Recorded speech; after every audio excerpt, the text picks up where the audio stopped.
Hey guys and gals, I got another one for you today. I am in my Strv 81 on Airfield, and it's been a little while since I did a 101 video, so I'm going to break down Airfield for you in my opinion on how to be successful on this. So let's take a look. The south is a secondary choke, but it is very good at the initial game. You can get a lot of information spotting the spawn, what the right side's going to be doing, or even the left side. The blue choke is the main choke, and if you try to flank too early, there's generally tanks up in B9 that can get sniping shots on the outside, so be careful of that. These are the two sniping holes from the right side, and then this is like the sniping ridge from the left side. Now, generally, each map in this game, and it doesn't mean it's for every single map, but generally in the maps there is a main choke, and that main choke has areas where snipers like to sit and give their team cover fire. Now, they're generally farther back on the map, so they can only impact the game if the red team decides to push over too far into their teammates. And that's what Airfield, in my opinion, this main choke is. The tank destroyers get set up in their sniper positions, and mostly the impact they're going to have is when the other team over pushes too early. So one thing that you want to do is try to get the snipers spotted. And sitting here, you can see I had spotted that rev right away and already hit them. Just getting intel, so if they back up and then my team decides to push, we'll be able to push together and hopefully kill their teammates before they get back up on their sniper ridge. Try to track that SCOTA there. Hopefully that makes sense. And then you just have to think about where the TDs are generally located and where not to drive in the choke to prevent yourself from getting hit from the TDs. Sometimes you have to take a risk and maybe, you know, take a 500 hit point shot from a TD to advance your position and win the choke.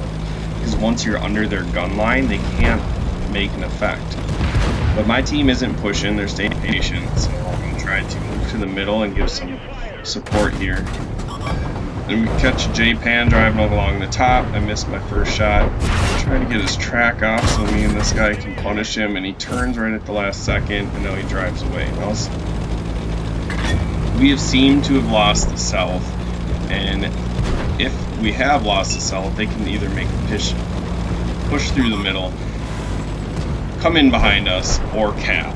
And all of those things are going to be very difficult for us to handle because we still haven't dealt with the main choke. However, my team has started to make a push, so that's going to allow me to advance on the reds.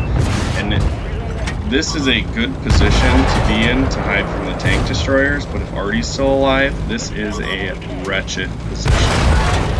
Artie has very nice shots up into this hole, so you have to be very careful when playing here. There, Artie's dead, so I don't have to worry about that. And the CDC was nice enough to just throw his tank away, so he's giving me a little cover fire. Now, this AMX-30 has been playing smart all game, so I want to try to prioritize him. I missed that shot. Now this Tiger is coming up.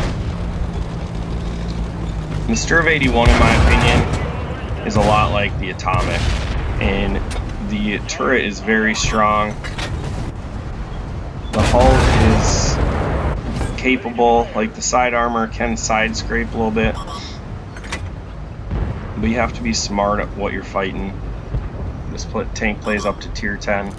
You can see the Reds are starting to make their push off the south, and they're taking out all the rest of our teammates that were down there. A nice tracking shot into that Tiger 1, shut him down.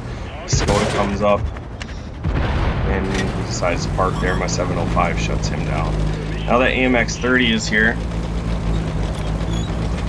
and right now I still don't want to commit too much because they have a lot of tanks left. Now I know they're going to be pushing mid and maybe up behind my 705, but I still have a heavy tank and already in D1. So they're not playing smart. Artie always can balance the game back. I'm looking for shots on this AMX-30, and I'm pretty sure he's the one targeting me, but they have TDs left, and I don't want to lose my hit points to tank destroyers right now. There's too many reds left on the table. I come over here, I see the dead tank that's going to give me some cover, and I try to get a shot in the Conqueror. But really what that was to invite the AMX-30 to come back up and fight me, because I hate having him just lurking behind me. So get a shot into him, he gets a shot into me. I lit him on fire, so I put him down to a one shot, and this Indian Panzer was nice enough to drive across the desert in the wide open, so it allows me to shut him down too, and now we are in a 3v4.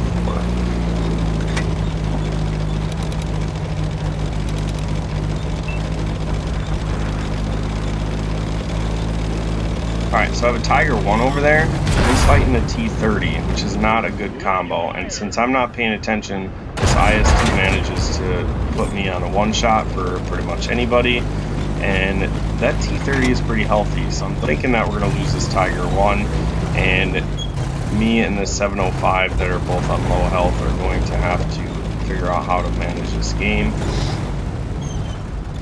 At least we know where the T-30 is, but I don't know where their Borsig is. Definitely could have been in the south, helping them win that. He could still be up in B9.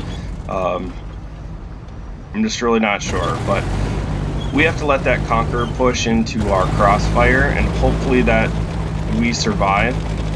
And then I wanted to see if I could give give help to that Tiger 1 in case the T-30 drove into the open, but that didn't look like it was going to happen. So I just checked to see where the Conqueror is, and he's just sitting there waiting for us. So I get a shot into him.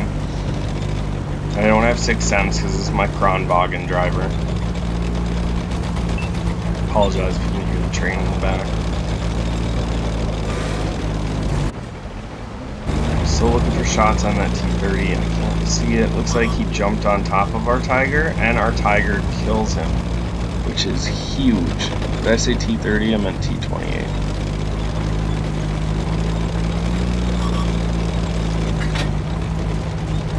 It's hard to read when editing. The numbers get smaller, so bear with me. Don't hold it against me. So I switched to AG, and that Borsig was nice enough to drive across the same desert as the Indian Panzer did. Now, he stopped at that bunker because he got spotted. But when he got spotted, I knew I couldn't sit in my position because he was moving to a spot where I would really have to expose myself to keep him lit. So I moved across to use the terrain to my advantage, and I have binos, so there's no way he's going to be able to hide on me.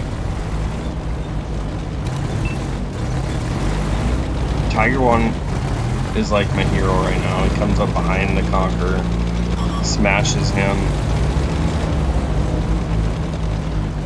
which allows us to now swing what was I think a 5v8 onto a 3v1, so we totally flipped it on them, and I feel like they mismanaged it. I mean, you always do when you come back from a disadvantaged game like that, but we kept our cool. Our Tiger 1 pulled it out. Get an ace tanker in the Strv 81, 3,000 damage, 1,400.